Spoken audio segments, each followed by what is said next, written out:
Yan mga idol, ito yung conversion nila. Yan, na nansag lang yung nilagay sa rack-in pinion assembly. Throw your hands up if you with it, drop it.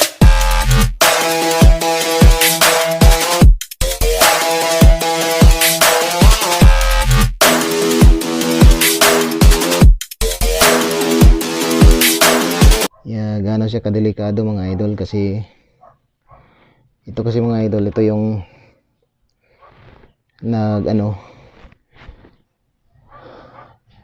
naka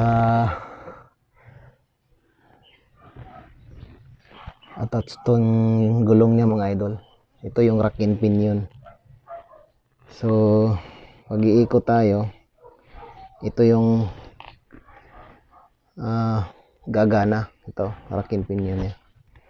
Kaya pag ganito yung gawa natin mga idol, ganito yung pinagawa sa atin. Pag natanggal to mga idol, tapos nananakbo kayo ng mga almost 80 ang takbo nyo, to, tapos sakay-sakay pa nyo yung pamilya nyo, delikado mga idol. Kaya yung nagko-conversion na ganito yung gawa, maawa naman kayo sa may-ari. Okay sana kung kayo yung nakasakay pag nadisgrasya to. Yan, pag ito lumabas mga idol, madi-disalign, tapos napunit or nabali ito. Bali naman kasi ito mga idol. Yan, siguradong may paglalagyan ka talaga, tapos malakas yung takbo mo. Kaya ingat-ingat sa gustong bumili ng mga sasakyan na tulad nito, mga surplus. Make sure na titingnan nyo muna yung pangilalim, huwag lang sa panglabas o sa engine. Kaya dito rin mga idol, dito ka sa karamihan to, ito yung mga gawa ng mga conventioner yung nagko-convert. Ayaw nila kasi ng medyo malaki yung gastos, kaya ng baki-baki o secondary gearbox. Kaya itong gawa nila, okay sana kung pulido yung paggagawa. Ito, nansag lang tong nilagay. Yan, nilagyan lang ng nansag. Kaya delikado mga idol. Kaya tip sa mga gustong bumili ng mga surplus na sasakyan, lalong-lalo na sa mga transformer, ito i-double check nyo mga idol, rack and pinion. Ito talaga yung ginagawa nila, karamihan. Ito, maraming gumagawa nito. Pero dito ngayon sa sa mga bago na, may mga ginagawa na medyo mas safety mga idol. Secondary gearbox or brand new yung ginagawa. So gagawa natin ng paraan to mga idol. Gagawa natin ng paraan para mas safety yung biyahe ng may-ari. Yan mga idol. So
Ito yung nilagay niya mga idol.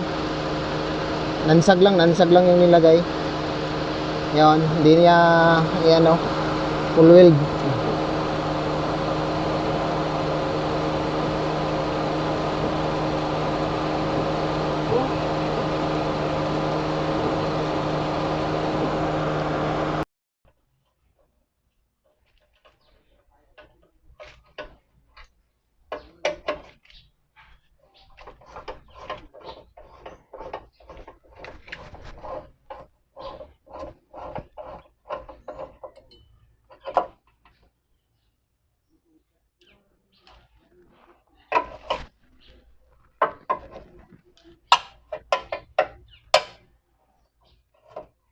Agak.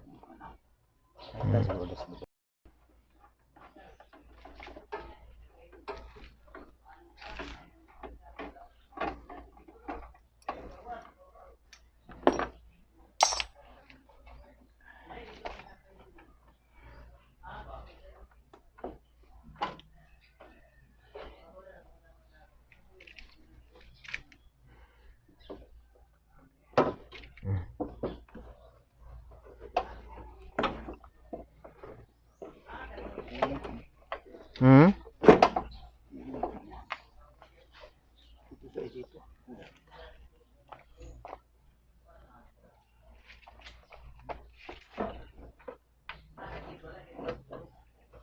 Sige, saka gamay.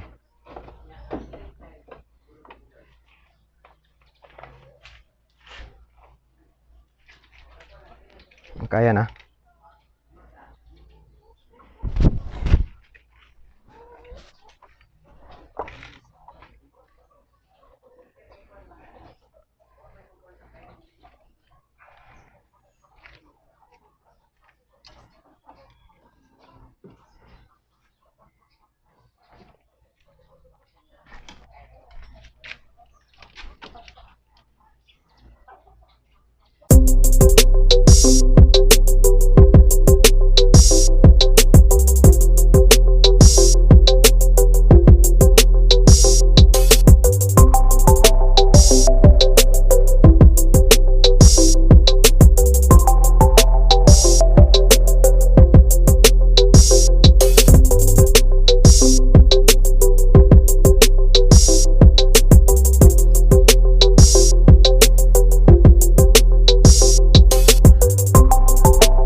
Yan yung bago nating gaba mga idol. Ito wala na siya. Yan. Yan mga idol.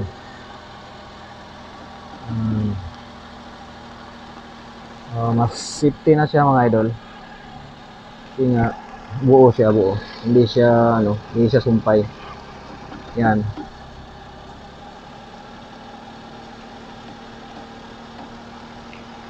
Mga idol. Yan. So, tapos na ating ginagawa mga idol. Sa magtatanong about sa magkano nagastos, comment na lang niyo sa baba mga idol. Yan. So, mas safety itong ginagawa natin mga idol. Yan mga idol, na road test na natin yung unit sasakyan. Kaya wala na yung kalampag niya, wala na yung kasi straight na yung ano, yung rack in niya. Wala na siyang problema mga idol. Kabig mo yung manubila niya, wala na talagang maririnig na lumalagotok. Yun mga idol. Sa magtatanong kung magkano yung nagagastos natin sa parts, mag-comment lang kayo sa baba mga idol. Pag-usapan natin. Saka may mga kaunting adjustment lang sa sa paggawa. Yun. Kasi yung sasakyan nito mga idol is running na to. Running na. Ibig sabihin, hindi man to baki-baki o gearbox.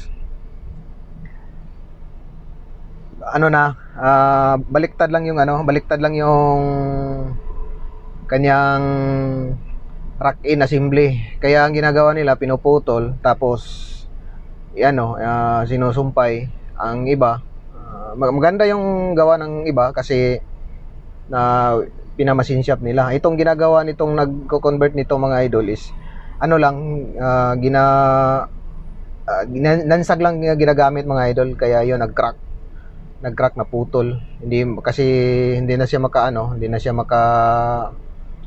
kumbaga hindi na pundido yung yung kanyang housing ng shaft rack in assembly. Kaya yun, habang nananakbo ka, medyo maingay siya mga idol, lumalagotok siya kasi putol na yung yung tawag noon, yung housing ng rack and pinion. Kaya ang ginagawa natin, binilihan natin ng bago. Ang ginagawa natin, brand new yung pinalit natin kasi pag surplus yung bibili natin ay yung magbibili pa tayo ng ng baki-baki o gearbox para natin dito sa kabila. Yung medyo magastos na, kaya suggest ko sa may-ari na para maka-save siya ng konti, brand new na lang, tapos kaunting adjustment lang mga idol, okay na. Kaya pasalamat ako sa mga nagsuporta sa channel natin. Salamat sa suporta mga idol. God bless po.